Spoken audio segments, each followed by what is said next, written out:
evening, ladies and gentlemen, boys and girls. Let me hide this. I forgot to do that. Sorry about that. There we go. Ladies and gentlemen, boys and girls, thank you for joining us on the Political Deep Dive tonight as we take a journey into the unknown. All right. So before we get out into too much of tonight's topics, let's talk about our new official merch store. Political Deep Dive's official merch store. It is called Lou Dog Design, and the proprietor of that store is with us. AJ, how you doing? I'm doing very well. How are you? Doing good. And of course, with us is Dan, the man Fishman. How do I get to the merch store? How do you get to the merch store? Well, get out your phones. All right. Your handy dandy phones. Turn on your camera, and you can scan this handy dandy QR code on the bottom of this logo here on the side. Awesome. And the Lou Dog of Lou Dog Design is, I think, still behind you, AJ. Nope, he disappeared. Did he disappear? He's shy. He was spazzing out earlier. There we go. Awesome. Yeah, so go check it out. I got this awesome t-shirt. And I'll tell you, this t-shirt is thick. It is well made. It is awesome. I am so happy to have it. Actually much better than the t-shirt that I got the first time we did t-shirts for the show. So definitely get a t-shirt. They're awesome. They'll last you forever. I also got a sticker for my laptop. It's right down here. So check it out. It's good stuff, and the proceeds go to a fantastic cause. AJ, what is that cause? My family is fleeing Tennessee, and you're contributing to that fleeing. So thank you very much. There you go. We do have like hoodies and pants, and there's backpacks. Not all of it is political deep dive. Some of it is just random designs that I came up with. Some of them are sassy because I'm kind of a sassy bitch, so sorry. But anything that you can do, go look. I tried to pick higher quality t-shirts because I know how washing machines do your laundry. You know, it beats them to shit. So I tried to pick the ones that have the double stitching. I tried to pick the ones that are the thicker materials. And the lettering on the t-shirts is specifically a little bit higher because not everybody is just flat there. So they don't go under my boobs. So I'm pretty. They don't go under my boobs either. So there we go. There you go. Hello, everybody. Hey, Drew. Hey, Janice. Hey, Craig. How are y'all doing? Hope you're having a great night. What's up? All right. Well, actually, let me hide the comments because we are going to go first because we've had problems in the past getting to our country feature. So it's probably best to do them first. We're going to talk about, this was a suggestion from Janice McKenzie. Thank you, Janice. We've gotten through an episode where we did the Guam feature. And she was like, you hadn't picked a new country, so let me suggest this one. So tonight we're going to talk about the country of Somalia. If you're a libertarian, I know you heard, well, just move to Somalia. It's a libertarian country. Not really, but you go on with your bad self. But Somalia does have an interesting history, and we'll talk a little bit about it here. So let me...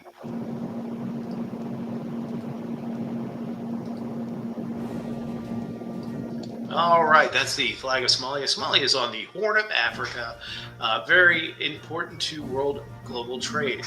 At the turn of the century, it was a colony, actually 3 different colonies. Northern part was the French Somaliland, then there was British Somaliland and the Italian Somaliland. In 1960, it became an independent country, and in 1969, Siad Barre, seen there, became its dictator. His dictatorship lasted until the end of the Cold War, and it descended into a massive civil war.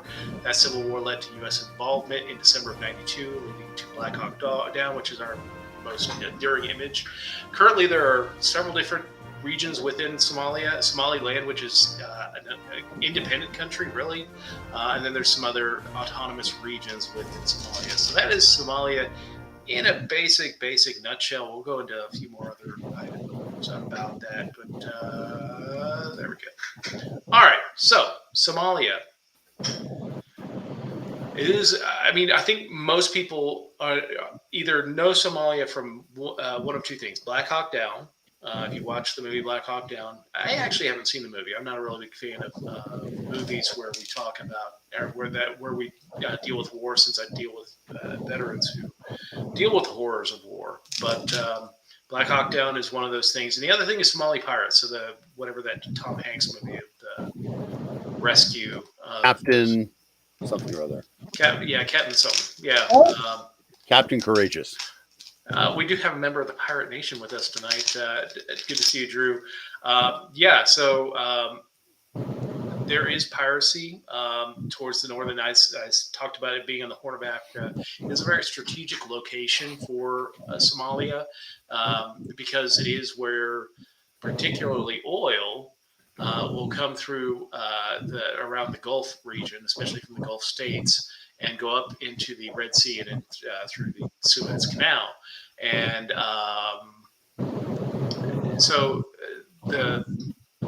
I will say the lawlessness that has resulted of the 30-year civil war that's been going on in Somalia has led to growing gangs of pirates that have laid prey to shipping off the Somali coast. It's been a very interesting time in getting that under control. I think they've gotten it better under control within Somaliland and within Somalia. Puntland is a little bit different, but that's a topic for a different show. But yeah, the civil war. So Siad Barre, the former dictator of Somalia, who ran it from 1969 until 1990. First started off he was wanting to modernize the country, and the thing he did was he played the Cold War to a T. He would first, run to the Americans, get them to give him all kinds of weapons and things like that, investment in his country. And then when that started to dry up, when Americans started to talk about his human rights issues, he went to the Soviets. The Soviets gave him money and weapons and all that stuff. So he played both sides very well throughout that. And of course, as the Cold War ends, Mikhail Gorbachev wasn't giving as much weaponry. The United States wasn't really focusing as much on Africa at that point. Fighting that balance of power game across the continent, that the forces moved against him. And a lot of people were pissed off. We talked about the British and Italian protectorates.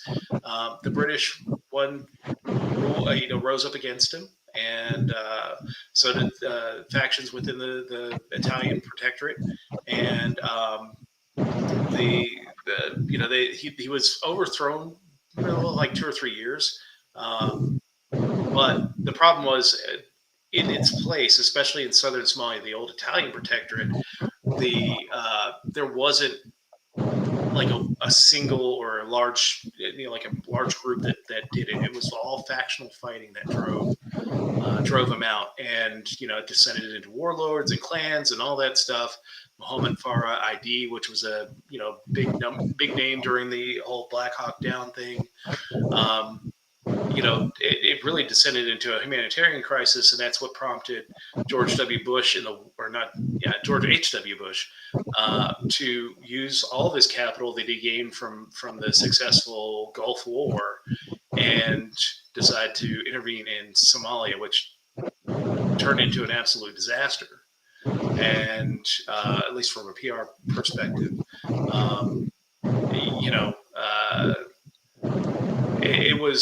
it was an interesting time for him to make that choice to send U.S. personnel in. Really laid it on the lap of Bill Clinton, and that's when everything kind of blew up. So since then, Somalia has been really unstable. The government, they've had successive governments be put in place by the UN or the African Union have stepped in to put governments in place, and they've all fallen. The current one has been the most successful, and we're starting to see some stability within Mogadishu, the capital. The country is still especially when you get outside the capital, very unstable. Uh, in the northern part, the old British protectorate, just they declared independence. They were brutally repressed during the Civil War. They decided that they didn't want anything to do with the southern part of Somalia. So there is a quasi independent country named the Republic of Somaliland. It is not recognized by any country um, because the United States really doesn't want to partition Somalia, although it probably makes the most sense going forward in the future to let Somaliland be its own thing. Somaliland has actually been very successful in probably one of the more successful democracies within the African continent. They've had two or three different transfers of powers between parties and clan groups within Somaliland. So, I've reviewed Somaliland for years, and I think they're probably one of the most successful outside of Taiwan. I think is probably the most successful breakaway republic that there is out there. But I'd love to see at some point diplomatic recognition for a country like Somaliland, um, especially as the political instability in the South still reigns supreme outside of the capital. Um, but Dan, what you think about the land of Somalia? First of all, the Horn of Africa is such an evocative phrase, but for a good reason. If you look at it on a map and you see where it's located, and I think you've got a map that you can pop up real quick, it is really important in terms Not of quick. trade. It's an intersection of people going all over the place.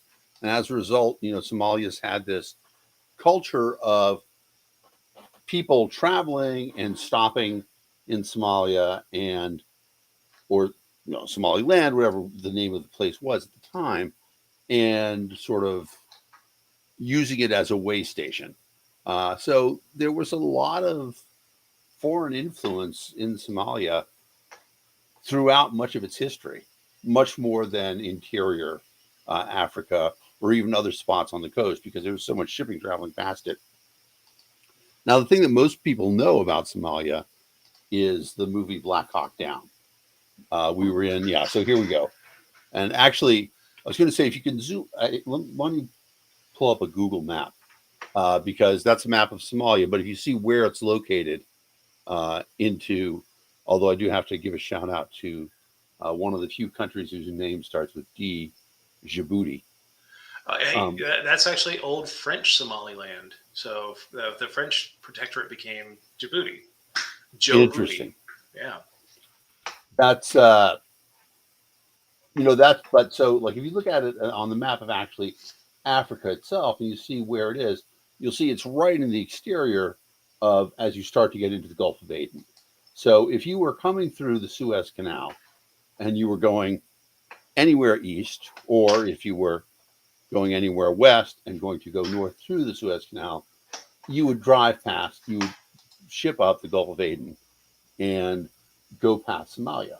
And in fact, it would be a pretty convenient spot for you to stop in before you were going somewhere. And that's why, we talked about the pirates and what's involved there. Uh, there's value in controlling those really important shipping lanes. Black Hawk Down, it's an interesting example of Americans having. There you go. So right here. Exactly. You can see Somalia on the right hand side there, literally the Horn of Africa. And, there's sort of an outline. If you look at it on the right, there's a face in Africa. And you can sort of see that down south, there's the mouth, and the nose is right opposite Madagascar, and the eye socket. And for me, the Horn of Africa is always the top of the forehead. The Black Hawk Down was, this example of Americans trying to do the right thing. There was this huge famine going on because the warlords were controlling all of the food that was coming in via the UN. Unfortunately, when the Americans went in there, it really did just make things worse. Even though there was a UN force as well, And it wasn't that we weren't capable of doing it, but the cost of trying to fix things through violence would have been an expense of an enormous amount of violence. And so we didn't do that. Uh, I think that, in retrospect, understanding what that cost was, what we were willing to pay, we probably wouldn't make that mistake now, but I don't know. America tends to repeat foreign policy mistakes over and over and over again. Like I say, those who contend, those who fail to learn from history are condemned to make American foreign policy. Exactly. That's a very funny joke around it. So that's the thing. I would say that Somalia is on a list of places that I would like to go to at some point in time. It's astonishing. Like if you want to look at it, if you look at it in Google Maps, you can see that most of the country is arid desert. Yes. And how does that happen? It's a fascinating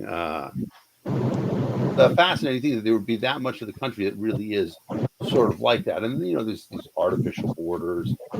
Uh, One of the things that I've always said I would like to do is to sort of travel through these really exotic places. And if you look at Africa in general on a satellite map, and I'm going to pop this up if I can share it.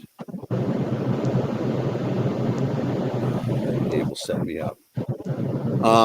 One of the fascinating things about Africa is that you have this enormous desert area and this really lush area. And right here on the tip, it's a little more desert. And this is what we're talking about with Somalia. And here's Djibouti, or formerly French Somalia, which I didn't know beforehand. And then you can see what's really happening in Somalia is down here on the coast where it's less arid, where there's real stuff happening. Mogadishu. And, if you think about it, Mogadishu could be a tourist paradise, right? Well, it's coming back. I was watching a video. Al Jazeera did a news story about the um, did about the housing boom and the building boom in Mogadishu. They interviewed a guy that had opened a restaurant. He'd come back from Bristol, United Kingdom. Mm-hmm. It came back to Mogadishu to open up a restaurant, and he was decrying the fact that he was paying the same rent in Mogadishu as he was in Bristol. Wow. And that's crazy to me. And I'm sure that these are That is probably pretty much crazy. more secured areas, secured compound type areas, because they still, I mean, you still hear every once in a while issues with terrorism, terror strikes within Mogadishu and some of the larger cities in Somalia. They still have presence, although it's been minimized. The United States military has been attacking the Al Shabaab militants for quite a while. So that is that has been taken down, but I don't think that um, that the I mean I think that people have an appetite now in Somalia to put everything behind them, I hope and so. maybe pop that out. But yeah, I mean, it could be a very beautiful country. It's got miles and miles of coastline. It has, uh, it has, in the southern region, it does have some arable land. The If you get a chance to read about Somaliland and what has happened there, they had an election right after they became independent. Probably, the first interim government served. They had the first president was elected. The first election where he was up for re-election, he was defeated by, I want to say, a smaller margin than Donald Trump in Georgia, Interesting. and willingly gave up power. There have been countries that have flirted with giving Somaliland recognition. The British have various British governments have flirted with the idea. Again, the United States has been, and the African Union have been pushing to not do that because it would probably cause a round of other countries splitting off, and I don't know. I I think that they've done enough to show that they are an actual country, and I think with Somalia, it's been such a struggle just to get the southern part under control. Trying to the question is, what would they have to do to get the northern part under control? Because the northern part of the country has so much hatred for the southern part of the country because of what happened during the civil war, the Right. genocide that happened in northern Somalia. I don't think you can negotiate that down to a new, into a reunified Somalia. So either it's going to be war, which, I mean, who's got the stomach for it in either country? Right. Or you're going to have this weird de facto, like China versus Taiwan type deal, where you've got this country that just kind of floats out there in the ether. Yeah, I mean, it's strange because there's no reason for Somalia to stay a giant unified state either. No, I mean, how do you manage that if you have a problem with your central government? Right. How do you manage that big old swath of land up at the top of the country? Like that just doesn't make any sense to me. Right. Now, I mean, what's fascinating is Somalia borders Kenya, which is, I mean, this is sort of damning with faint praise, but among the most stable of African governments, not counting, South Africa, which is sort of, Yeah, that's history. yeah, exactly. Yeah.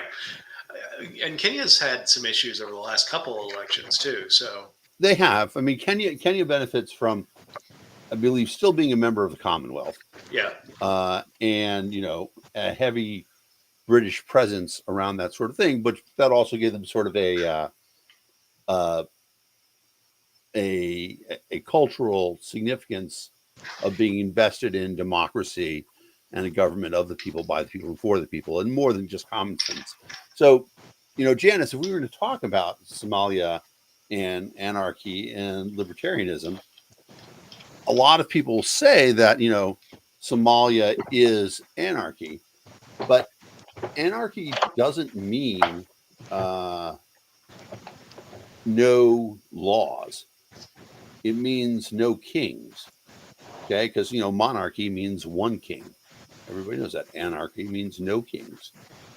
The problem in Somalia that they've had for a long time is actually multiple kings. yeah, So many gang lords setting up different environments, and what are gangs fighting for?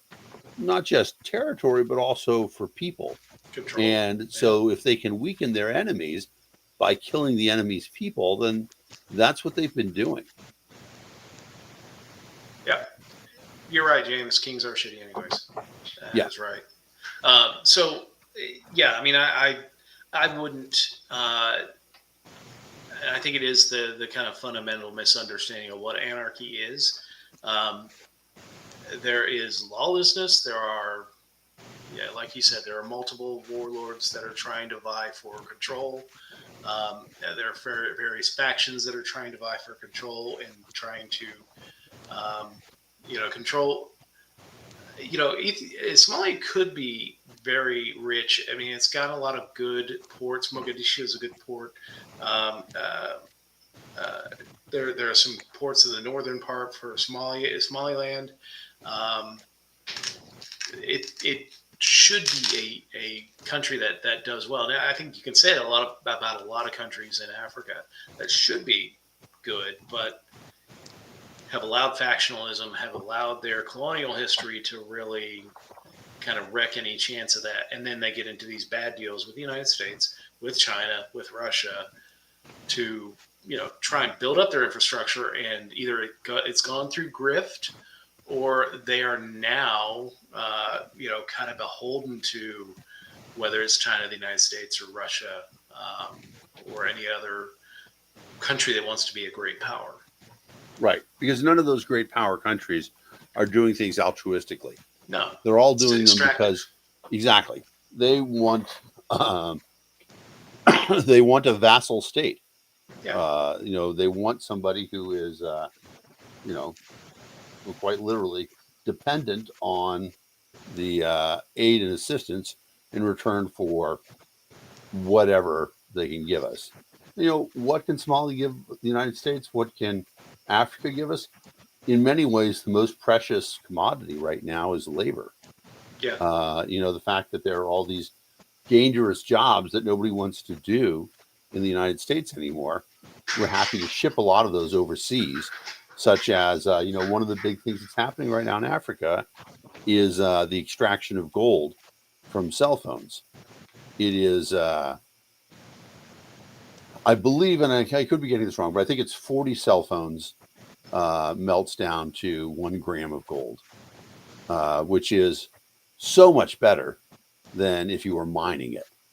You get so much more of it. And for people who aren't aware, there's a finite amount of gold in the earth. It's essentially 66 feet, a 66-foot cube. That's all the gold that there is in the earth. So you think about how much gold is there in your mouth right now. I have 2 gold fillings. I have, all right, 2. How much gold is on your body? Do you have any earrings or rings? Or there you go. If you think about that, and you have this sort of I will not example, be murdered for gold. right? Exactly. But it's a fascinating point to think that there is probably well, maybe not as much. There's less gold in your phone than there is in your jewelry, but it's still a lot of gold there. Yeah. And gold is, I think, what is it, $133 an ounce now, or $1,300 an ounce? Yeah, 13. I was like 133. I'm like, so I dropped the zero. I didn't know the cell phone thing though. That's crazy. Yeah, I didn't either. Yeah, no. So that's why. But so the thing about it is that in order to do that, the easiest way to do it is just to dump the entire phone into some really harsh chemicals. And there's actually, if you want to know how to do it, there's some good YouTube videos on how to do it. You can do it legally in the United States. Please don't do it. It's incredibly dangerous. And that's why we ship that work to Africa, because there's no OSHA, there's nothing else. In fact, we tell them how to do it, and then we give them the phones, and we say we'll buy the gold from them after they've extracted it. So here they are in this sort of situation where, if they do this incredibly dangerous work, but there's no contract, there's no guarantee, anything like that, but we'll buy gold from them. Yeah. So maybe a really stupid question, and I guess Well, I'm I'm okay with it, stupid, and I'll so own it. Okay, so yes, we can do rings, and yes, we can do fillings, and I mean, obviously, there's a purpose for gold in the cell phone. Is there not another metal Nope. that could serve any of these purposes? I mean, obviously, the jewelry, that's not a requirement, but But the short answer is no. Gold is really unique, and that's why it's so valuable. It has nothing to do with okay. any of the other properties. It's very malleable at a relatively low temperature. It Hmm. goes liquid. It's an incredible conductor of electricity, and it's also immune to acid. So you can drop gold. Now, actually, so I'm a liar. Platinum also has the same principles. You might have heard people are stealing catalytic converters for the Yes, platinum in them. there has been legislation. Yeah, and so it's one of those things, state sport of West Virginia. right? But you can do things with gold that that are the reasons why it's so incredibly valuable. I mean, the real value originally was jewelry, but now I don't know if you've ever had a gold crown, but when those came on the market, people were like, "That's fucking awesome," because the gold doesn't react with any of the acid in your mouth either. So it's not like you have all the stuff that, for a long time, uh, only the United States was wealthy enough to use gold for fillings, and we did. Other people would put weird metals like lead or other Mercury. things into their mouth. Mercury, exactly. Just incredibly dangerous shit. It's a sign of incredible wealth to put gold in. And now, to be fair, we've actually moved a little bit beyond it because our technology is so much better, and you get Yeah. porcelain and stuff like that. Yeah. But gold is still really good, and the fact that it's malleable and all that other stuff. The price on gold is real. It's based on what the market will bear and how much people are willing to use it. If suddenly we found a way that we didn't have to use gold anymore, the price would plummet. Yeah. Yeah. Yes, James. Lead fillings will be cheaper on the front end. On the back end, probably not so much.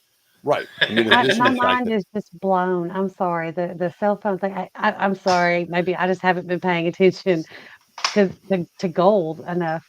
Because okay, like the rings that I have, uh-huh. these are the only ones that any gold that I have was a gift or it was passed down, and I didn't think anything about it. Yep. I Hmm, mean, the gold will always be valuable as a raw that is commodity. There such is, wild. so I'll tell you actually. So in my So bug out, Scrooge McDuck, that was all fake. Like, well, sorry. so there's a book that I will recommend to people called Job: A Comedy of Justice by Robert Heinlein, one of the great libertarian authors. And in the book, the protagonist is shifted between different worlds in the multiverse. And when it happens, the only thing that goes with him is what he's wearing at the time. And eventually he meets a woman and she starts shifting with him. And they'll go to a spot and they will establish themselves and start working and earn money. And part of the point of the book is that if you are humble and a hard worker, you can usually find some form of work available. And then from there, you may not become wealthy, but you don't have to resort to crime. You can work in a place where people will notice your hard work, etc. But as they get established and they, first they find a way to either wash dishes in a restaurant and be allowed to eat the food that comes back that off of tables and stuff like that, then do a little cleaning or sleep in the cupboards. And eventually they work there up to some level of prosperity and boom, they're zapped into the next multiverse and they've lost everything, all the things that What's the they name of bought. this?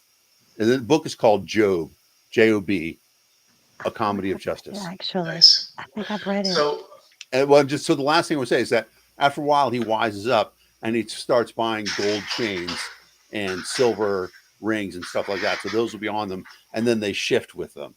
But one day they go to a Things are shift to a going to world separate. in which ownership of precious metals is controlled by the government, and so they get into trouble for having the gold chains on them. Oh, yes. All right. So, that is a good talk on Somalia. If you all have a suggestion for a new country for next week or a couple weeks from now, I think we're having Nick Sarwark on next week. So, what? but if you have a suggestion for a country for us to talk about, please drop it in the comments. I'll try and see here in a second. I think Nick might be the 30th. I'll check though. I'll get back to that. Okay. So It'll be in our promos.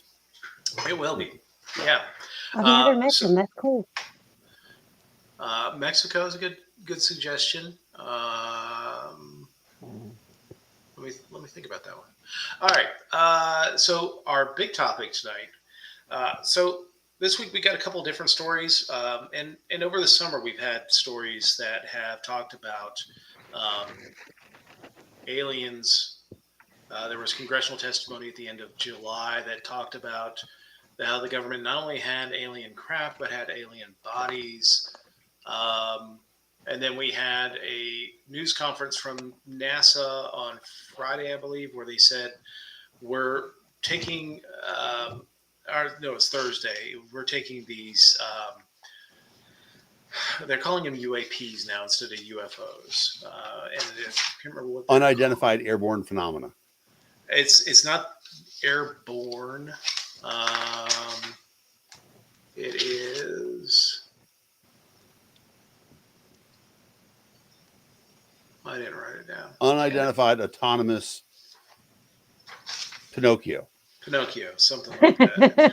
It's unidentified anomalous phenomena, I think, is what it's called now. But anyway, so UFOs are basically what NASA wants to tell us is that, hey, if you've seen UFOs, if you see something, say something type deal. We're taking it more seriously. We want to take the stigma from reporting UFO sightings from, because people would question somebody's sanity if they saw a UFO. But I mean, I think for a lot of us, somebody says a UFO, our first inclination is not to say that they're crazy, but that it's probably explained by something else. Um, Weather but balloons, right? yeah, Right.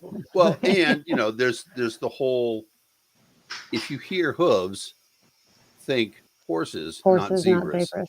Right. yeah, So I mean, it's the same thing for UAP. Is that there's a couple of interesting points about it, and we get into them. But the number one thing about it is, if we think that it's people who are extraterrestrial, people who came from a planet other than Earth, like this dude.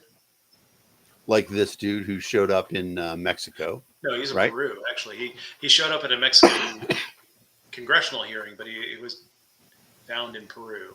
Right. Uh, and obviously, he doesn't even look like a person. It doesn't look like a living creature as we Yeah. knew it.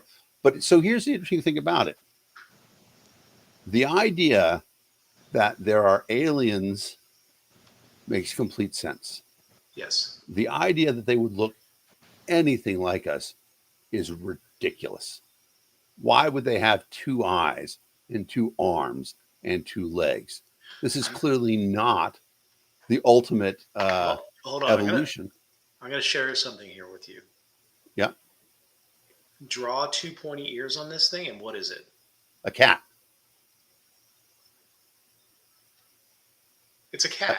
Yes. I mean, honestly, I think this is just a paper mache mock-up. Yeah. No. This is But completely bullshit. honestly, I whatever think it a is. lot of people have the idea that it's kind of like back in the day when the Greek gods can be explained by the fact that people were starting to find dinosaur bones.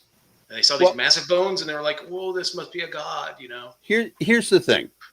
Here's where we make the connection between aliens and systemic racism. And I know you're thinking, how's that going to happen? Your brain, the human brain, is a remarkable device. What it wants to do is it wants to make patterns. It Mhm. wants to recognize patterns. That's why we see faces in everything, right? If I remember, I just talked about earlier, right? I said, look, it's Africa, but it's actually a face. I wasn't planning on talking about that, but that's where I was. I could hold up. I can't show you now because the piece of toast that I'm eating later on has Nutella on it.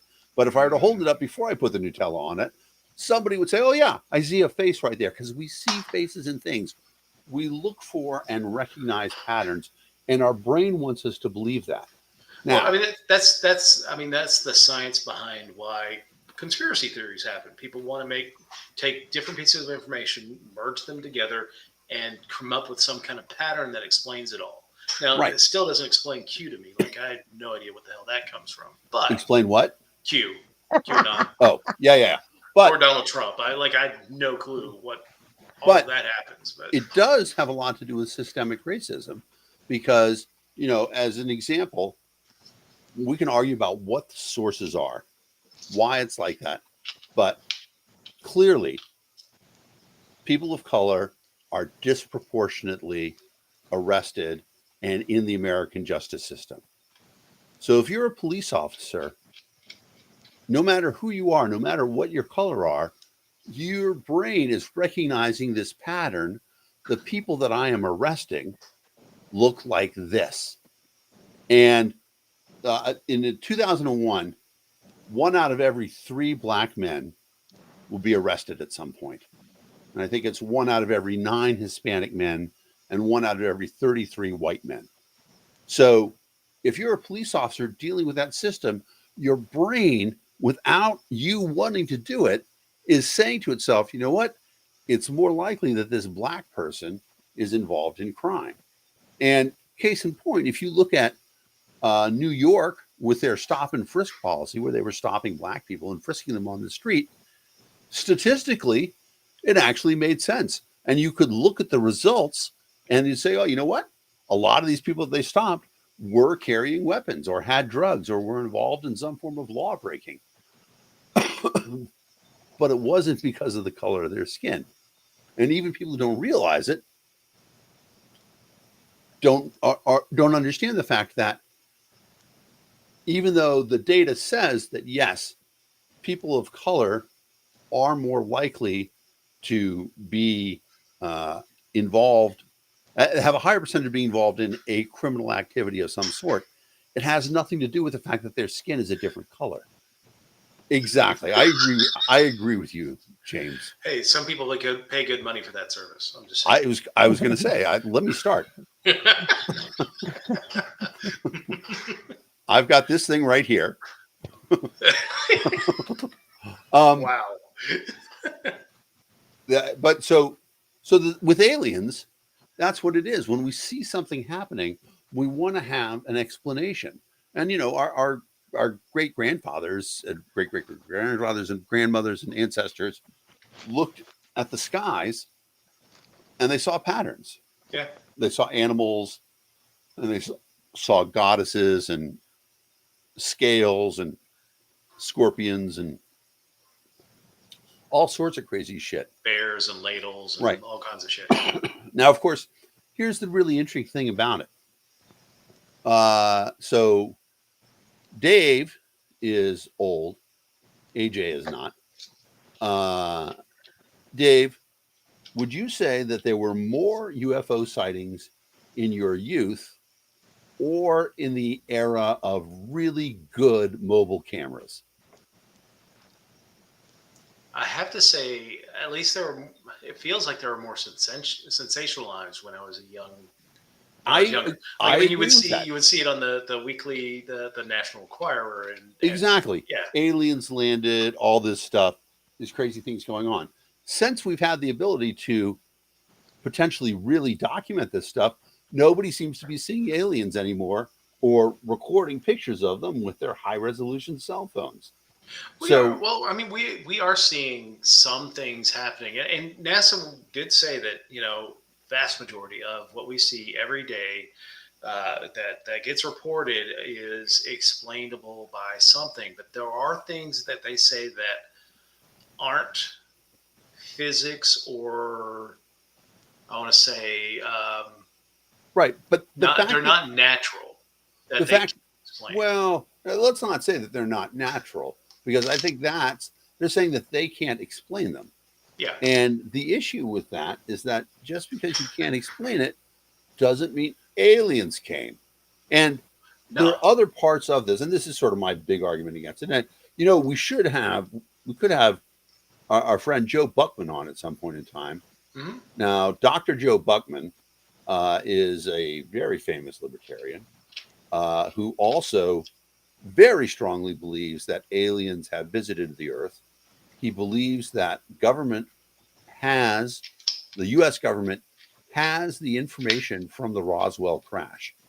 And he believes that in order for this part, I think a lot of people would agree upon, for a ship to be able to travel between the stars quickly, it would have to be incredibly efficient in its energy usage, because the distance between the stars is vast, right? Even if you were able to travel at, let's just say, 99% of the speed of light, it would take you 4 years to get to the nearest star. That's a long ass trip. Yeah. So if aliens came here, they would certainly have technology that would probably involve faster than light traffic. They would probably know how to use all sorts of more efficient ways to use energy. And Dr. Buckman will tell you that he believes the government has this, and part of what they're doing is keeping that energy technology secret, because it would upset the way the government does things. What would happen suddenly if we had cheap and plentiful energy for everybody? The economy would be really changed. Yeah. If you have, technically speaking, there are only two problems in physics, right?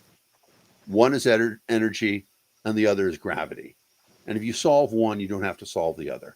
Because if you can manipulate gravity, then you can move everything really easily. You don't require a lot of energy to move things around.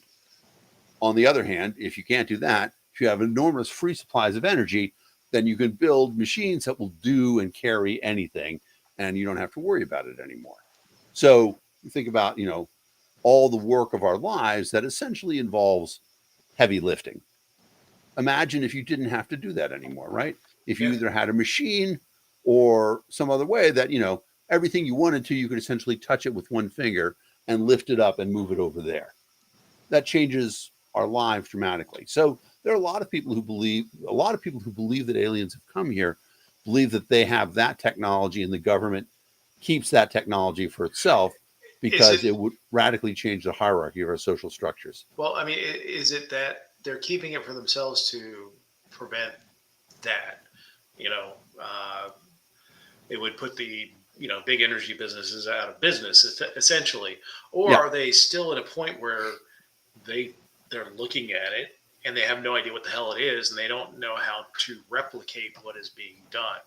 I would say different people have different beliefs about it. And my personal opinion is that that's all bullshit. Well, But So, question, yes, AJ.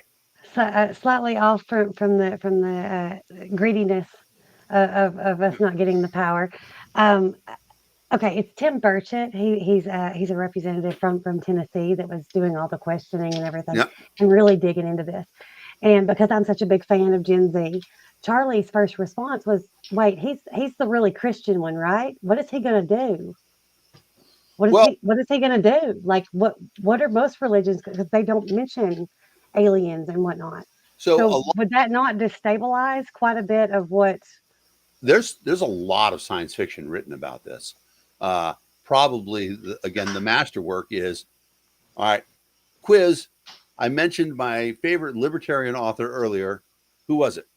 Robert Robert Heinlein. Heinlein. Robert Heinlein. Robert Heinlein wrote an amazing book called Stranger in a Strange Land. Yes. And in Stranger in a Strange Land, they deal with Robert Valentine and the religious implications of A Man from Mars. I'll put one other book down for people to read called A Rose for Ecclesiastes. It's a short story written by Roger Zelazny. And humans encounter ancient Martians and they don't know what to make of them and they're not able to really communicate with them, even though they sort of seem to understand the language that they're speaking, what they're saying doesn't make sense. So they end up sending a poet, somebody who's just an incredible communicator, linguist, etc. And he is eventually able to communicate with the aliens. And the story goes on from there. I don't want to ruin it for people because it's one of the if you're a deep reader into science fiction, A Rose for Ecclesiastes is one of the real masterpieces out there, well known for all the awards that it's won. Um, so it is an interesting question, but I think that most Christians would say that you know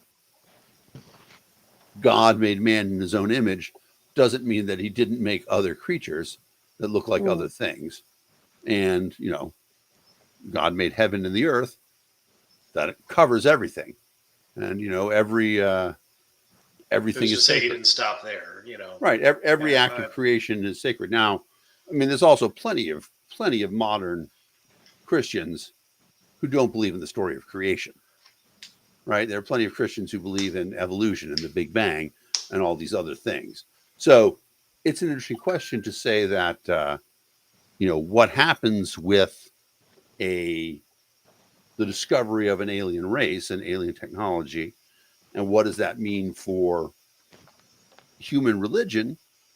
I think that for most people, uh, there are exceptions, but I I think. Go I ahead. think I think religion persists.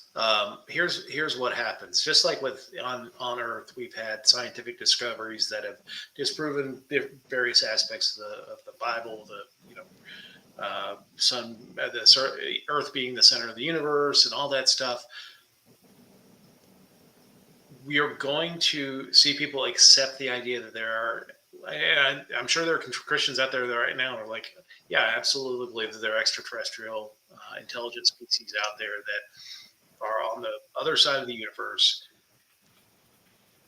you're going to have the Christians that accept that and make room in their ideology for that. And then you're going to have, there are still certain sects that believe in flat Earth, and the Earth is at the center of the universe, and that everything revolves around the Earth, and those people are just going to be pushed to the fringes, and mainstream religion will account for it because they know that if they don't account for it, people are going to use their eyes, and they're going to make that determination and move away from religion. So they're going to adapt, just as religion has always adapted to the new science. Right. Mm. And the other thing is that, if you think about, talking about it, and I can't speak to, my understanding of Islam is very limited. So I can't say specifically where they are, but, you know, Islam refers to Christianity and Judaism, all of religions of the book. Mhm. And they have a sort of a core idea behind them that they are religions people, for the people of the earth. They're not necessarily uh, designed for the people who haven't heard them. And, that's why Christians, part of their mission is evangelical, right? Because if you haven't heard, like they say, have you heard the good news? If you haven't heard the good news, you can't be saved. And so they spend a lot of money on getting that thing out there. So if aliens haven't heard the good news, what does that mean? Uh, it They're means going to that get they're not. knocks on their fucking door too. That's so unfair. That's so unfair. It is unfair. Because Um, fascinating people arrive. right. But, And also, obviously, a vast Christianity is such a minor religion uh, for the planet. It's the dominant religion here in the United States, but obviously, most people on the world are not Christian. And so it's our sort of centralized view that makes it seem like it's a bigger deal. But when the aliens come, if the aliens come, they're not going to say, "Oh, yeah, clearly Christianity is a big deal." They're going to say, "Ah, it's this minor sect that's so oh, split up into all these different pieces." Yeah. yeah, it's just interesting to me because the majority of Christians that I know, like, and the ones that have accepted me and all my weirdness for 40 years, like, they put up with a lot of crap. Um, they're open minded when it comes to that, and when it comes to aliens, that's where they stop it. They're like, no, we will go no further because it pushes against what they have believed their entire lives. Now, I'm not saying that these are like the most they Right. didn't study theology or anything. These are family members and whatnot that Sure. have just been going to church since they were babies. They always have. Um, and I mean, like I said, they're the more open minded Christians that I know. But that is where they stop and they're just like, nope, not real. It's like, but they're having congressional hearings about it, like right now. Nope, not real. It's like, wow. Yeah, and It, Yeah. those are the people it's that are going it's to end up on the interesting that we could just stop fringes. it. Yeah, they're going to end up on the fringes of their even their religious community when it that time does come. Now, here's a question for you all that we've had, especially over the last few years. We've had congressional testimony several times. We've had, Hmm. the people have come out and started, especially people that are within the military community have come out and talked about their experiences. Yeah. Do you the other possibility, rather than the government trying to keep it secret from us for the power aspects of it, do you think that the slow roll of this information going out to the people, that they're starting to have congressional testimony, they're starting to do NASA reports, they're doing things, does it feel like they're trying to prep us for some kind of big reveal? Like Just we've the opposite. 100% the opposite. They're trying to distract us from the big conceal. I'm very proud of that phrasing. Um, the It is. I mean, it just to me. I mean, I agree with the idea that there's probably life in other places, but the idea that we can get there in a meaningful way oh no. just seems insane to me. No, Um, I mean, honestly, I think, I mean, just on the numbers alone, and there are two big theories about this. One is called the rare earth theory, and that the conditions that set up in our universe Goldilocks planet, yeah. yeah, that we were, we're just the, for that to happen again would be such a rarity, but also just on the sheer volume of universes that are out there, we're, Yeah, we starting this year, we were convinced that the universe was 14 point something billion years old. uh, we've actually kind of flipped that with our new the views web. into the James Webb Space Telescope, where they're finding galaxies that are perfectly formed on the as far back as they can go, which Right. denotes that it could be as much as 28 billion years. So we're and of course, our planets, the universe has only, this side of the universe has only existed for 4.6 billion years. We're only getting a certain amount of light at this point. So Right. I mean, it is interesting to think about what we know. And I know we talked about time dilation mhm. before. Uh, but what I was not aware of is that we actually can accelerate particles to over 99% of the speed of light. Yeah, And at that speed, right, for all intents and purposes, no time passes. So, assuming that if you can accelerate a particle that way, let's just say that then we get to a point in time where we say, okay, we'll have a way to accelerate a spaceship that fast. Okay, so then that spaceship can get almost anywhere and no time will pass for it, which is interesting, right? I mean, I could get in that spaceship and I say Alpha Centauri is 4.2 light years away. Uh, and I would get there and it would seem like 4.2 years had passed for anybody observing me. But for me, right, it would seem like it took 5 seconds. Yeah, Interstellar sort of touches on this. They actually don't go into time dilation as much as wish they would, because then that's the other element about it is that we know that time is a scale and that things travel a long time. Most of our physics and chemical formulas include time as a component of those things. So, why does, when I light something on fire with a match, why does it burn? There's a time component in there that as time progresses forward, these other things catch fire, the fire expands, etc. But it only happens as time progresses. If time wasn't progressing, then it wouldn't do that. And it makes sense, at least in a logical way, to say if time moves forward, then it's somewhere on a scale and we could go back and go forward. And one of the really interesting questions is if you could travel faster than light, uh, we'll give you a good example. Um, Light takes 8 minutes to get from the sun to Earth. yep, Now imagine uh, I am in a spaceship and I leave the sun, but I'm traveling faster than light. So I get to the Earth in 2 minutes. Then I will see the stuff that I saw happen when I left the Earth. So technically speaking, if I had an incredibly powerful telescope, right, and I were to go 1 light year away from the Earth and then look at the Earth, I would see what was happening 1 year ago. And that's what's happening to us when we see the light in the James Webb Telescope.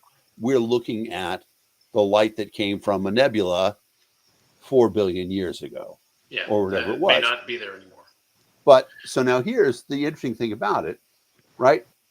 If I travel faster than light and then I look at the telescope and I see what happened on Earth way back in the past, isn't that sort of a time machine as well?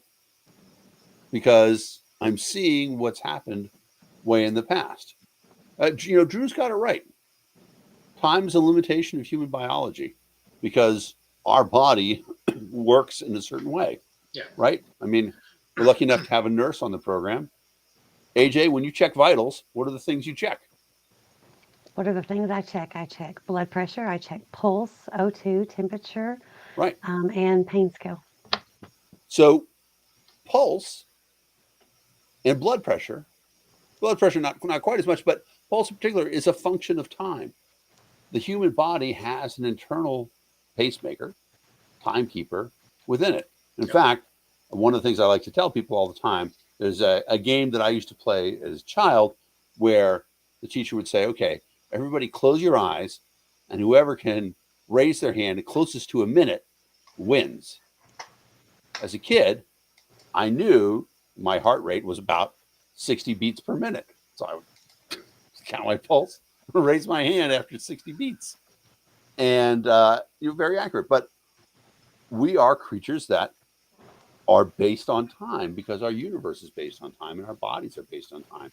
And so we see that for what it is, right? Your heart beats, respiration, all of those things, are functions of time. And so we are constrained and trapped by time in that respect. And so when we talk about other creatures coming to this universe, I do want to do the other theory about faster than light travel. Now, the one other interesting thing about it is that we know that space time itself is not linear because there is large gravitational fields Yep. warp space time.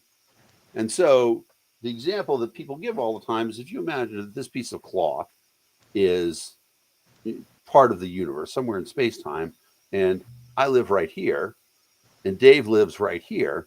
Well, the only way for me to get there is to travel across this piece of cloth, unless I can somehow warp the universe and make it so these two pieces are right next to each other. And then you get Event Horizon. Exactly. But if you ask me, aliens aren't doing any of that shit. It's just our pattern recognition. No, That I mean, I think I really do think that at some point it's probably more extra dimensional than possibly. That's where I'm going with we're not going to achieve deep space travel the way watching Star Trek Enterprise. I don't think that's going to happen. It's maybe it may not be for us. We may be the ants of some other massive civilization that we can't comprehend because we're the ants of the world, that we're so small that we can't comprehend what's going on. Right. That our brains are just, we're intelligent creatures. We're getting the science. We're looking up at the stars. We're understanding to an extent what's going on out there, but the idea of that kind of travel, that kind of getting from this side of the universe over to that side of the universe is just not going to happen, especially within our lifetimes, without some kind of massive breakthrough. And again, we may not even be able to comprehend it. Right. Although I like what Janice talks about too in terms of mind travel. Yeah. There's a fascinating concept that the universe exists because we can perceive it. And if we couldn't perceive it, the universe wouldn't exist. Yeah. Now, that's a very narcissistic thing to say. But, and we've talked before about Carlos Castaneda and the idea that the world is what people believe it to be. And in fact, the world was originally flat when everybody believed that it was flat, until somebody made an argument that the world is not flat. And once they were able to prove to people that the earth wasn't flat, then it wasn't flat anymore. And so the universe in many ways can be the reality of our perception, that sort of mind travel. Maybe there is a point in time at which enough of us believe, time after time with Jane Seymour. I just watched that movie. I had never seen it before. Also starring Superman. The actor's name eludes me right now. Oh, Um, Christopher Reeves. Christopher Reeves, exactly right. Yeah. And it takes place on a place that I would recommend everybody try to go for a vacation, Mackinac Island, Ah, which we can do in our country studies. No, it's not another country; it's in the United no. States. Yeah. Anyway, it's So I mean that. Yeah, we talked a little bit about it when we talked about death. Is the next stage of our journey where our consciousness goes into the great ether and is that which travels throughout space that uses the great electric network of what is going on up there to do that, unbound by a physical body, that our consciousness is the one that does it. That's one that's always fascinated me. It kind of gives me a little more comfort when it comes to the idea of death, that perhaps this is the next stage of the journey. But that's you know it's not worth study because we really can't study that. But right. maybe that is the next stage. Who knows? There's a great thing in Star Trek: The Next Generation when they're talking with Q, and I can't even remember when it is, but at one point in time, Q says to Picard, he's like, "That's the real exploration. It's not out here. It's in there." Funny, sort of touches him on the head, uh, and that I think is a very interesting point. We have yet to realize Yeah, what what we are. happens? Yeah, what happens to the consciousness? Yeah, What happens? Yeah, what happens to us? I know there are a lot of people who think that lights out, everyone goes home, and there are people that believe that there's something called heaven and that they go party with Saint Peter and Jesus and God and do that thing. And I don't know. I think that perhaps, and when we talk about space, we talk about the universe. A lot of times, you can draw parallels between religion and what, because I think religion, that it was founded so long ago, they were trying to make a sense out of the patterns about what was going on in the universe. That they developed religion, maybe not quite understanding what was going on in the universe, but as a explanation of what's going on in the universe. And there are some parallels, yep, I think. yep. I think Calvin and Hobbes had it best. Oh,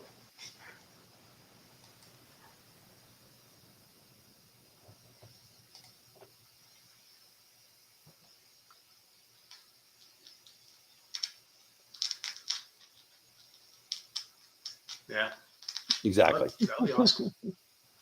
Everybody's definition of heaven is different. It is, and I think that it definitely is. Your consciousness will be what you want to make it. Yeah. Yeah, And aliens are the same way. Aliens are what you want to make of them, I think. exactly. I think that, for the people who want to believe in aliens and want to see the evidence of aliens coming here, great. I mean, that was the fascinating thing. One of my favorite space movies all time. Book is far better, but Contact, Yep. wonderful movie. And it's been out so long, I don't care about spoilers. But they get to the end of the big reveal of the alien, and what she understands is that the aliens created something out of her mind to show her something that Right. showed to her Couldn't father. understand. Yeah, so that she could understand that this was an alien intelligence talking to her, but using something that was new or that was familiar to her, that wouldn't shock the senses, so that they Right. could communicate. And yeah, I think our brains will do that. So, or our Exactly. Because consciousness will do that. we'll see the patterns. Yes. I like Stargate with the idea that all the ancient gods are foreign races. Uh, If you haven't seen Stargate, oh, you can't anymore. So Amazon is doing a repeat. So they pulled all the old episodes, Lovely. which is too bad because it is the most complete of any sci-fi series. There are more Stargates than there are Star Treks or anything else. And the basic plot is fantastic. They did this great continuation from the movie, which the movie you can still watch.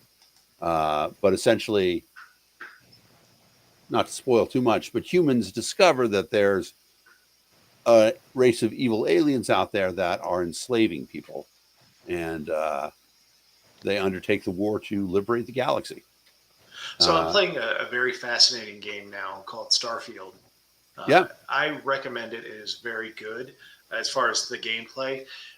But at least as far as I am in the game, that everyone, it's not that there are aliens out there. It's that humans go out to settle the stars because they figure out how to do faster Right. light travel.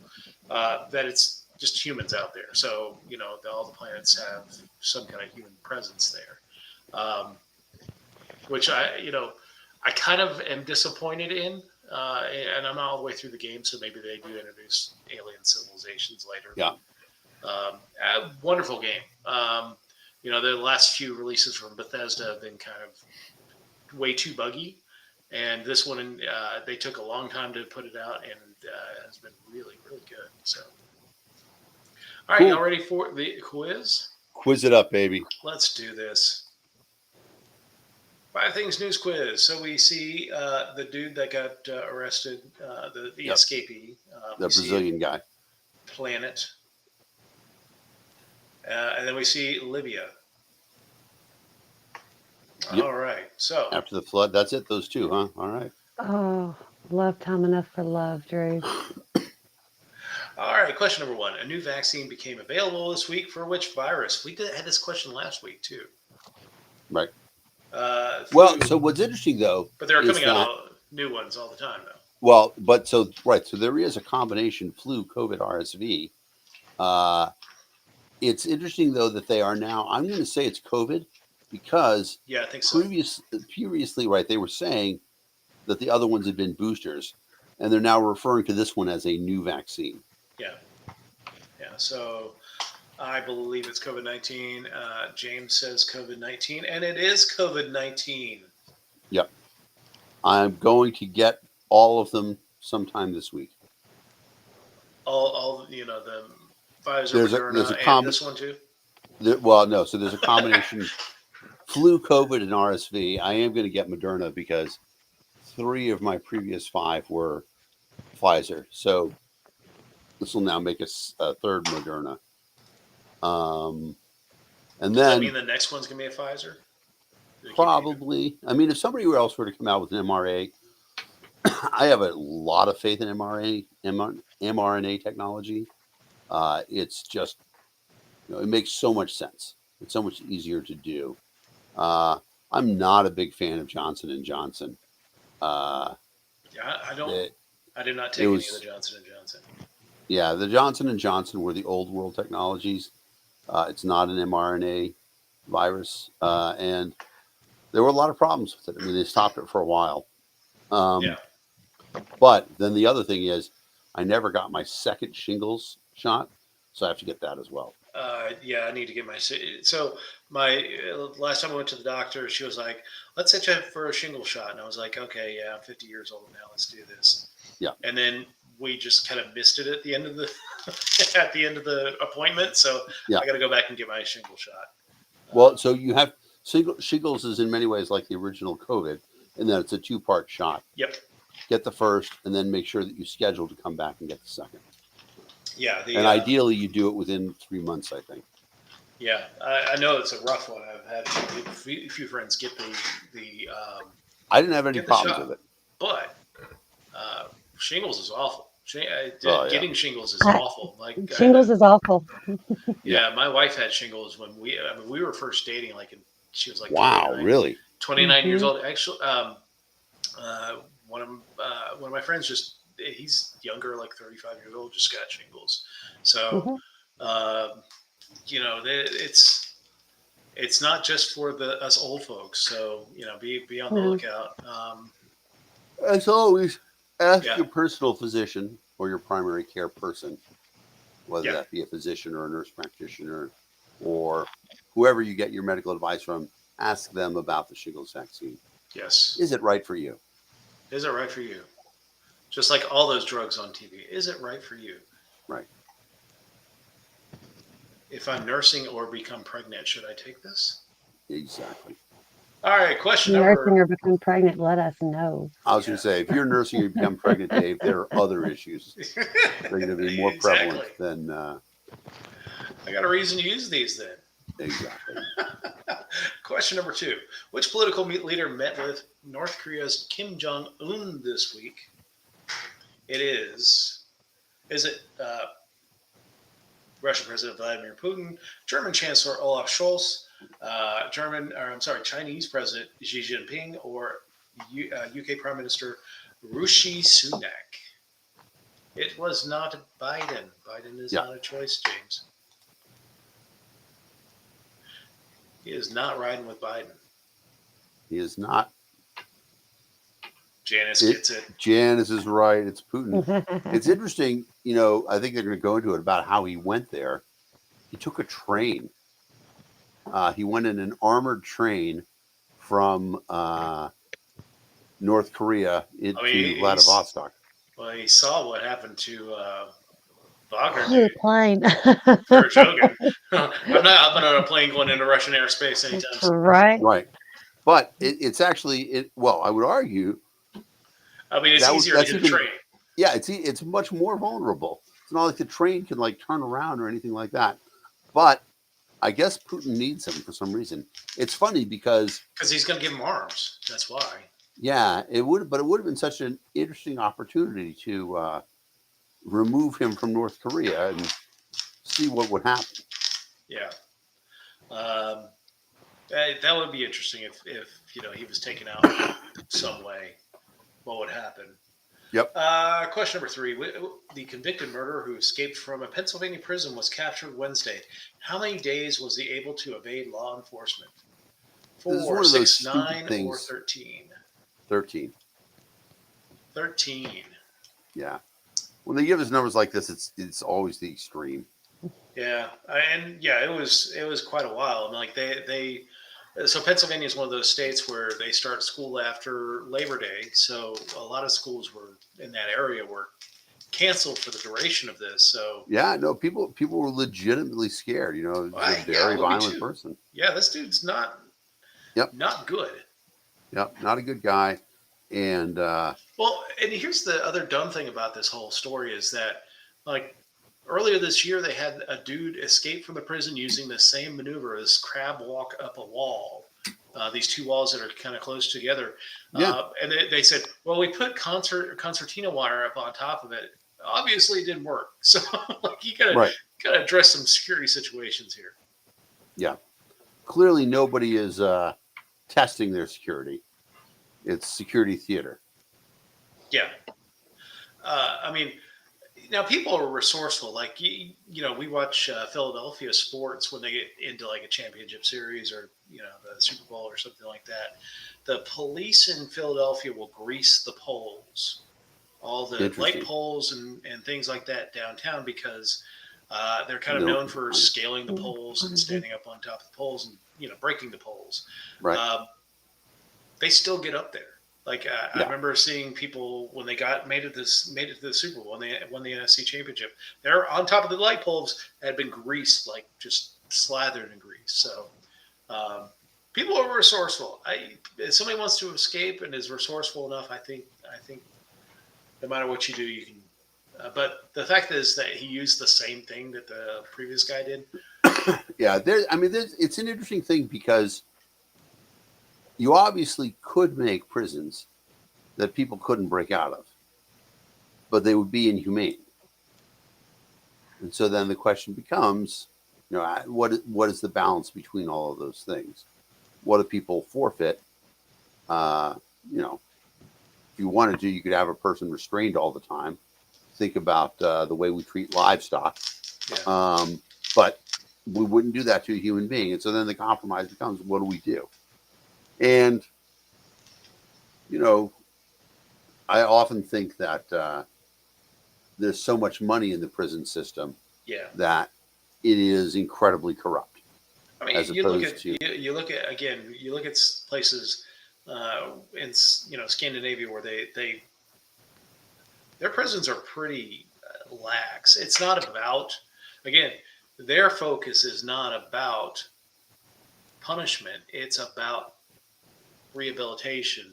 And then, yes, there are certain prisoners who are never going to, this dude, I don't think he's going to be rehabilitated. He's just a bad person.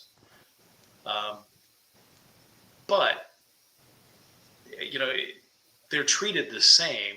They're given the opportunity to rehabilitate. If they don't show any rehabilitation, then they, are kept in prison. As long as they need to. But yeah, I there are so many systems within the United States that just need a complete overhaul from stem to stern.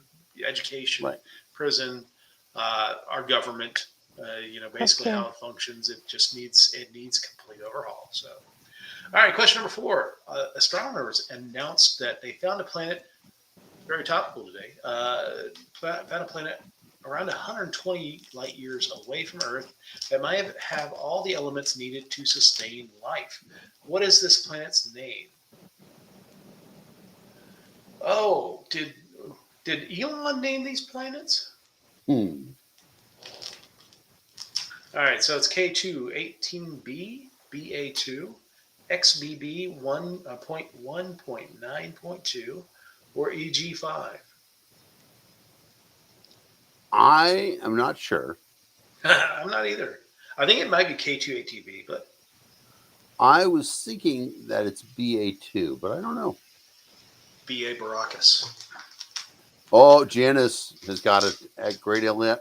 Exoplanet. I predicted it as well. All right. Oh, Dr. Moulton also thinks K2. So Yes. nice job, guys. Way to go. Kudos. Right on. All right. Question number 5. Which North African country was inundated with catastrophic flooding this week? Egypt, Sudan, Libya, or Tunisia? And I said it earlier. Yeah. It was Libya. Absolutely just sad story.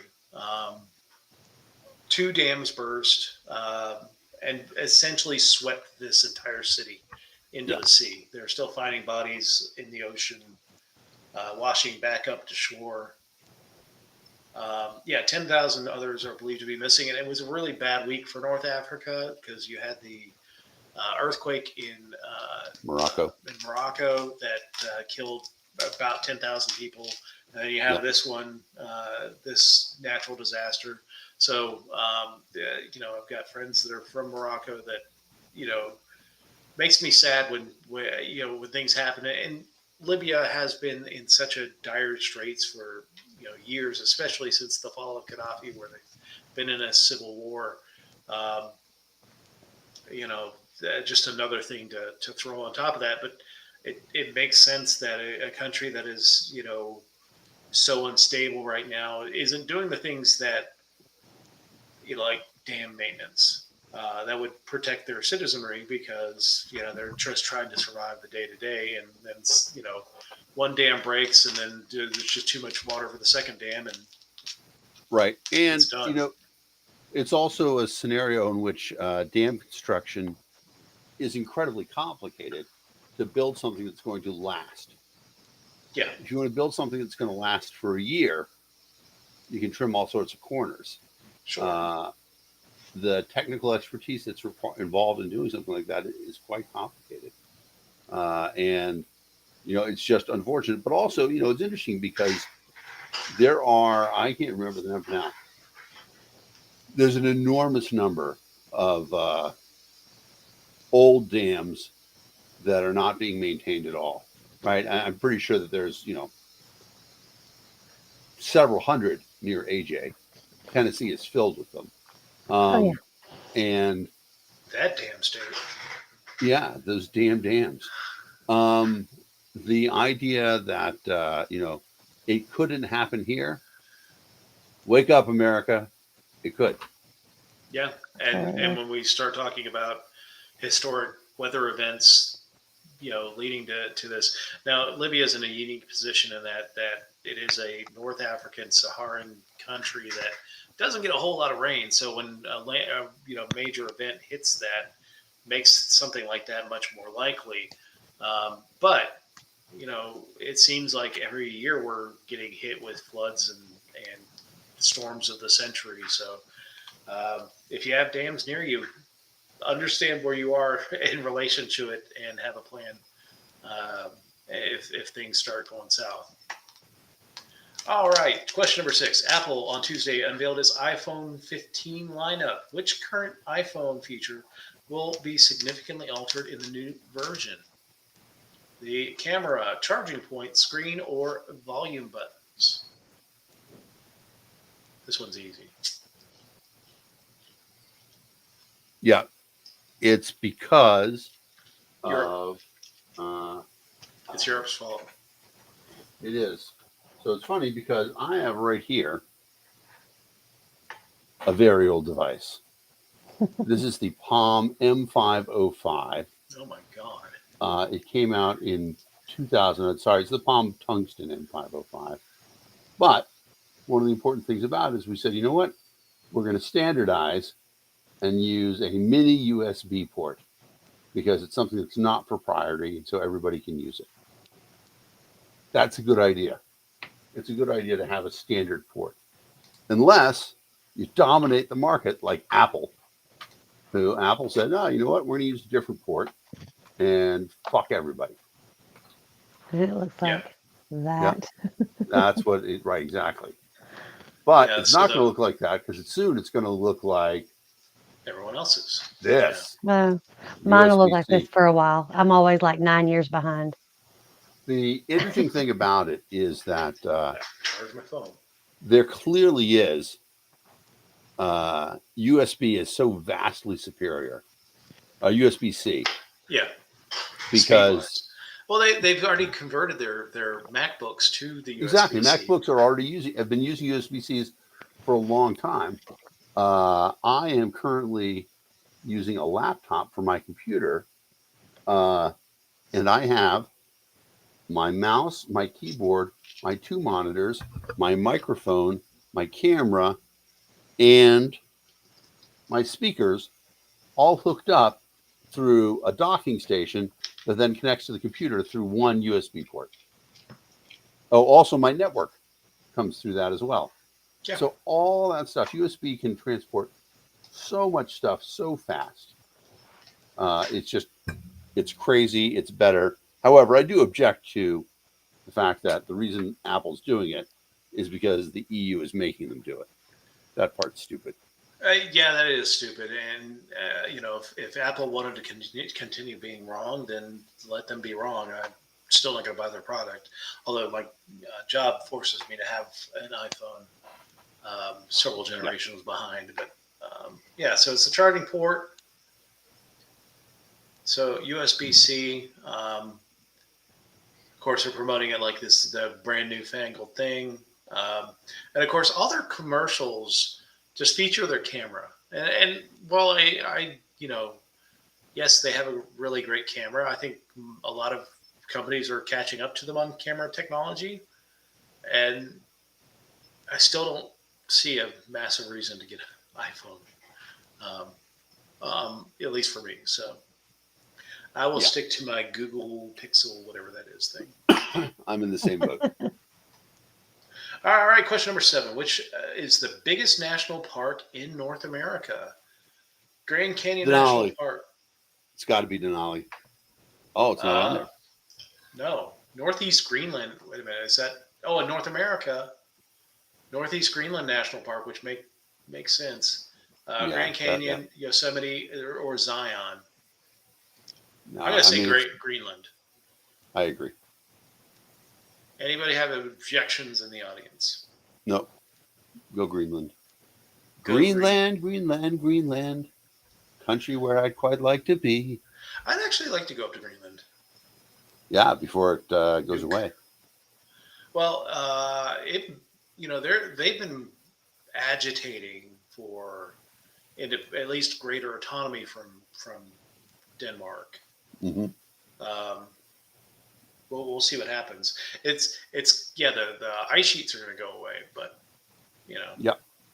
But what's interesting about it is there's going to be a lot of interesting available land there. There will be, at least until the next ice age. Right. All right. Yeah. Northwest Greenland National Park is currently the single largest national park. 375,000 square miles. Holy crap. It's larger than most countries. And of course, if you know Greenland is a massive block of ice in the North Atlantic. So, all right, question number 8. Which GOP lawmaker called for a formal impeachment inquiry into Joe Biden? Former Vice President Mike Pence, Colorado Rep. Ken Buck, House Speaker Kevin McCarthy, or South Dakota Rep. Dusty Johnson? I'm sorry, what was the question? Which GOP lawmaker called for a formal impeachment inquiry into President Joe Biden? Oh, Isn't it the Speaker? yeah, I think Yes. it's McCarthy. Fucking Kevin. Janice agrees with us. Let's see. Yes. McCarthy has called for a formal impeachment inquiry, and this is all because of the nutsos that are threatening to hold up things like Freedom Caucus. budget. Yeah, Freedom Caucus. Threatening to hold up the budget, threatening to hold up a lot of different things. I mean, shut down the government. It is interesting though, because it's not just them who's holding it up; it's also the Democrats, right? The Democrats aren't going to do him any favors. Yeah. No, but I'm just saying that if McCarthy wanted to, he could probably find a way to craft a deal that would bring over the 30-odd Democrats that he needs to pass the budget that he wants. Yeah, but as soon as that happens, he's doing the math himself. As soon as, in fact, I think if McCarthy was smart and was able to do it, the problem is as soon as the ink was dry on it, he's out of a job. They're gonna call a no confidence vote on him. We'll sit there for 2 weeks like we did in January, listening to them vote. We'll get a couple more bad lip readings out of it, which is awesome. I'd love that. Yes, I agree. But yeah, no good's going to come from all this. And if you're a president, like if you get elected president, let's say by some miracle we don't get Trump versus Biden in 2024, and it's you versus me, and you get elected president. Yeah. Do you just go ahead and say, hey, Congress, go ahead and open an impeachment inquiry into me? I mean, that really is like a feature of the job now, is that you're going to get an impeachment inquiry. It's very sad that that's what it's come to. I would say the right thing to do is to do it beforehand. Say, you know what? If you want to run for office, accept the fact that you're going to have every skeleton in your body, in your background, exposed before you get elected. Let's do some vetting. Do some vetting and have some quality control. For God's sakes, like, stop giving us Trump versus Biden like that. There are 330 million people in this country, and you're telling me that Trump versus Biden is the best that we can do? Best we can do. Best two? I like Dr. Moulton's quote here, that it would be nice if they shut down the government, because I think people think that it's going to be the end of the world. And in fact, it's not, because it's not like there's no money coming in. But here's the thing, and people don't understand when it comes to shutting down the government. It ends up costing the government, i.e. the people, far more every time they do it. Because here's what happens. And from my agency, I'll tell you exactly what happens. We've got a cadre of contractors that work for the VA that do a lot of the development work. They do our technical support. They do things like that. When you shut down the government, what happens to the contractor? The contracts stop, and they have to turn in their equipment. They have to turn in their badges. They have to turn in all this other stuff. So when you finally get everything back in order, even if it's just a day, it's so costly just doing it that way. But then they have to go through the entire process of getting their badges, all their accesses, their equipment back together. So you end up losing months on contracts because it's, and it varies by agency. Some agencies are really with it, and some agencies are just not. And we end up losing months on contracts where contractors are just sitting around there twiddling their thumbs because they don't have the equipment. They don't have the access into the internal systems of the federal government to be able to do their work, and we're we're all lost. Now, also, like, if you get furloughed, Dave, and we Mhm. should be clear that you are a federal employee, Yep, I'm a Fed. you actually get back pay. You can, it's not guaranteed. Interesting. It has to be written into the bill that restarts the government. Okay. Um, and there are people that will be deemed essential employees in the federal government, meaning Right. they have to come in. Right. And they will send police after you if you do not come into work, which essentially is at that point slavery because you're not getting paid. Right. And for a lot of us who are, I work out in the hinterlands, and then I Yep. come into the office once a week. That's about to change. Um, the and the other Well, things might change as well, but that uh, the other thing you're that's talking about all the money that they have to give out, and they may not get that back, but every time we've done this over the last few years, ever since the '95 one, they did write back pay into the right. bill. Right. And so that part's crazy. But then the other thing about it is that the government is not actually out of money. No, Anybody who gets a paycheck knows that every paycheck that you have, you look at it and your taxes are taken out. yep, So that doesn't stop when the government is shut down. So there's still plenty of money coming in. So the government could be paying a lot of people along the they way. could, They but just they're choose not. not to. Yeah, they're not, and they're going to make it as painful as possible. That's the thing. Right. There's an And incentive to make it as painful as possible because that drives headlines of not only right. But workers. I believe that armed forces personnel still get paid, right? No, Armed forces personnel don't get paid during government nope. shutdown? Interesting. I mean, it's a different thing. I mean, they still get some of the stuff that they normally do. You're over in Europe on working for the government, and if you're on base, you can still eat and stuff like that. It's but the salary portion, I don't believe, goes to the military. You don't get and again, it's making it as painful as possible so that the headlines drive the action. So the and watching the last couple shutdowns where people have gone to, like, for no reason you're shutting down like the monuments in DC. Like, yeah, you can't go into the Washington Monument, but you should be able to go around and look at it from the base. Like, there's nothing there. Like the World War II memorial, where they're putting up those barriers to keep people from going to World War II memorial. There's no reason. There just let people go and enjoy that stuff. And people were, civil disobedience, pulling those gates down. Right. And I'm fine with that. But yeah, I mean, No, it's a it has varied in the past. The most recent government shutdown, 2018, 2019, DOD people did get paid. that was because 2018, 2019, I was with that at VA, DOD, and a couple other agencies had already had a budget passed for those. They pulled out a couple of agencies and actually passed a budget for them ahead of time. I think they did a 2-year budget for those agencies, and they didn't shut down, but the other government agencies did, because I remember I worked through that one. Yeah, I have actually have a chart here.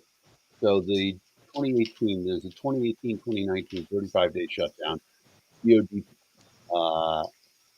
members received, and uniformed service members not in DOD, so Coast Guard, NOAA, that are all were paid. No impact for January 20th, 2018. 2013 16-day shutdown. Military was not impacted. However, DoD civilians and dual status technicians were furloughed. Yep, Furloughed employees eventually received back pay. Uh, that's the one time I've actually been furloughed, yep. and it was so. And a lot of times when they do this shutdown, agencies will have a little reserve cash, knowing that it's coming. They'll stock away, and they're able to operate fully staffed for a number of days, and at that point, I think we got about 6 days of that 13 days off. Wow. Crazy. All right, let's keep going. All right, question number 9. Quarterback Aaron Rodgers. AJ has to answer this question. Yeah. Suffered a season-ending injury this week, devastating many football fans. Which NFL team is he currently a part of? The Green Bay Packers, the Buffalo Bills, the Philadelphia Eagles, or the New York Jets? What do you think, AJ? Jets. All right. That's what she guessed. I think she looked at the context clues. She saw the green. I don't know any of the It was colors. the Jets. It was the Jets. What I don't understand is how could he possibly get injured if he was immunized? For people who don't know, Aaron Rodgers essentially deceived the NFL. Yeah. Well, and people who asked him whether or not he'd been vaccinated by saying that he'd been immunized. And in fact, he was never vaccinated. No, he was never vaccinated. I can't remember. Did he do the hydrochloroquine or whatever that was? That I don't know. I think he said that he would if he got sick. But, I mean, I don't have a problem with a person not taking the vaccine. No. You know, Aaron Rodgers is a person who's unbelievably healthy. His body is his livelihood. If that's the decision that he makes, he thinks is the best choice for him, fine. But don't deceive people about it. I did see a cartoon this week where they had Aaron Rodgers in a hospital room and said, "Well, Aaron, since you don't believe in doctors, we're bringing in Joe Rogan to do your surgery." Right. But yeah, season-ending Achilles injury. You know, I was watching that game. That was just crazy. Like he went down and he got up. And usually, like Achilles injuries, you're just down. You're not getting up. He got up, walked like a step, and he was like, no, and he just sat down. And then watching the replays, you see his leg kind of buckle. Right. And I mean, it did completely rupture. Yeah. It was just a tear. I had the same injury, I have to say. Not fun. About 15, 16 years ago.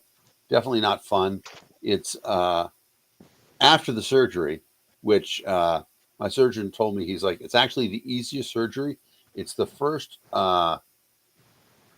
surgery that all medical students do on a cadaver. Somebody will sever the Achilles tendon, and then they have the students go in and sew it back together.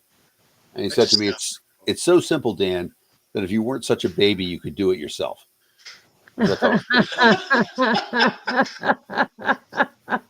But so it's 4 weeks with your leg like this in a cast. Then they take the cast off and they bend your foot up like this. And then it's 8 weeks with a cast like that. So it's a total of 12 weeks in a cast. And then the rehab afterwards. So technically speaking, he could theoretically play by the end of the year if his team were to go to the playoffs. But, you know, I mean, Cowboys today, so right. It's but you know, they beat the Bills. They're not terrible. And well, the Bills beat themselves. That was just. We can't say that. We get censored on the show when we talk about topics like that. Beating yourself. Unless you have somebody doing it for you, like exactly. Yeah, but I mean, it's an 18-week long season. Yeah. So, you know, he's well within the realm of possibility of. I mean, he could. I doubt that he'll. I doubt it too. He'll have the leg strength to get it, but he's going to come back next season. People are saying this is going to be it. No, he'll be back next season. Yeah, I think so. He's got a nice check waiting for him if he does. All right, question number 10. Which 90s pop group reunited on stage for the first time in over a decade at the MTV Video Music Awards? I didn't realize that MTV was still a thing, but NSYNC, Backstreet Boys, 98 Degrees, or New Kids on the Block. I know it's not New Kids on the Block because they're still touring. Reunited recently. No, my wife has been to concerts recently, over the last few years. They're still touring with Boys and Men. So I don't think it's back. Oh, AJ knows. AJ knows. I do know. It's NSYNC. All right. Now, which one was the one that Justin was in? Justin Timberlake. NSYNC.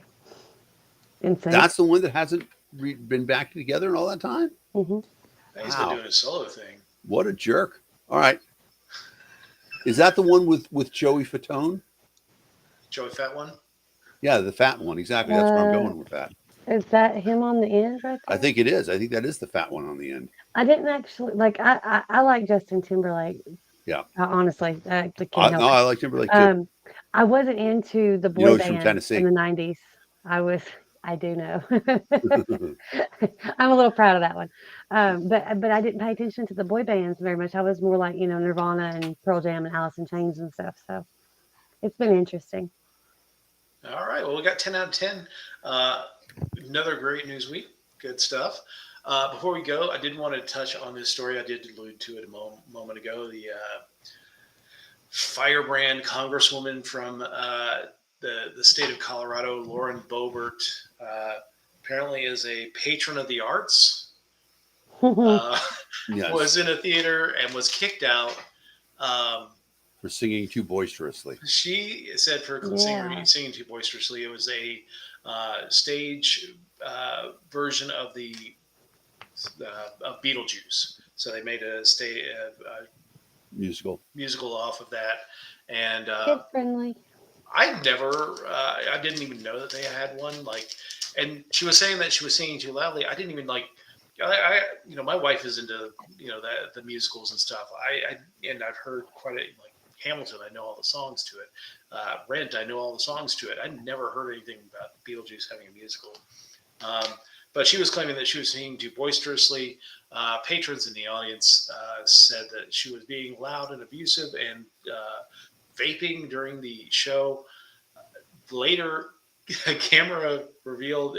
First, camera showed her being escorted out of the facility, screaming, taking selfies and all kinds of stuff. Um, Later videos revealed her and her boyfriend, Paramore, who I don't know if it was a boyfriend or not, or just a Tinder date. Um, we're getting a little frisky. We're getting a little frisky in the theater. There's actually video of her getting felt up. It appears that she Wow. was feeling him up. Have you not seen this? No. Oh my god, Oh yeah. my gosh. And I mean, and and this theater has the best freaking camera, dude. You can see it so well. Like so whoever does their security like mad props. some people were saying that it was a setup, and that this guy was Hmm. there to set her up for this stuff.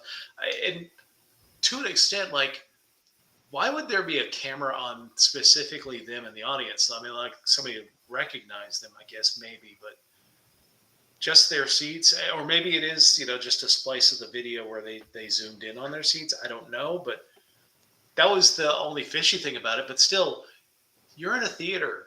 You're Oh my watching a. God. I just watched. Well, I actually didn't even see the feeling up stuff like Sweet. that.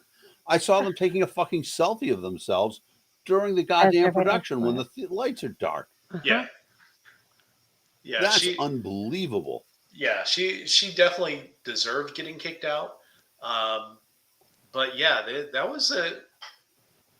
And of course, it's always these idiots that are, don't take your kids to drag story hour because Jesus and all that. And I can't take my kids to go see Beetlejuice because you're getting finger banged in the seat next to me. Like, what the hell?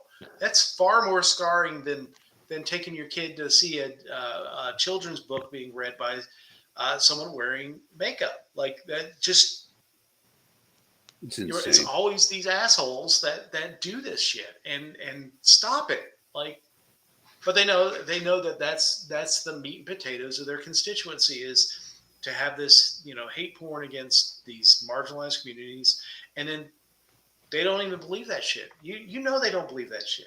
Not even slightly. It's an us versus them mentality, and it's worked so well It's for all so money. It's long. all for If money. you if you have an object of hate, you have an object of this is bad and this is terrible and we must stand up against it, and y'all just like it's always going to work because people are stupid. And I know that that sounds terrible, but honestly, the only way that we're going to get any of these people like Lauren Boebert out of office and hopefully like off the front pages of everything all the time for awful, awful bad behavior is to put somebody else in the office. Like, and I know that sounds, I don't know. I She was want to be she was in a hopeful. I Absolutely. close really race. want to. She was in a Huh? close race in 2022. She It'll He's be was. running interesting against to her see. again. His name is Adam Frisch. Yeah, And it good. said, what was it? 546 votes. Yeah, Like, that's crazy. 1787, so that's like what, 250, 40, Constitution Day. yeah. 45. No, don't make me do math. Jesus Christ. All right. Well, I will tell you guys, I have got to turn in because I got Yep, golf I hear tomorrow. you. You go play golf tomorrow while I slave away at work. I will. I And, will. and actually have a doctor's appointment tomorrow, too. So, yeehaw. Fun Hope all days for goes me. well. Yep. All right, everybody. Thank you for joining us this week on the Political Deep Dive. I appreciate it. Give us a like, share, subscribe on whatever platform you're watching us on. We really appreciate it. It helps boost the reach of the show. Hit the bell. And just before we head out, go over to Lou Dog Design, official merchandise shop of the Political Deep Dive. Also, Get some like, merch. click, and subscribe on whatever platform you are. Those numbers really make a difference. Yep. Look at that great shirt that Dave's got going on. Yeah. And Hurry. last thing we always say goodnight, Gracie. Good night, Good night, Gracie. Gracie.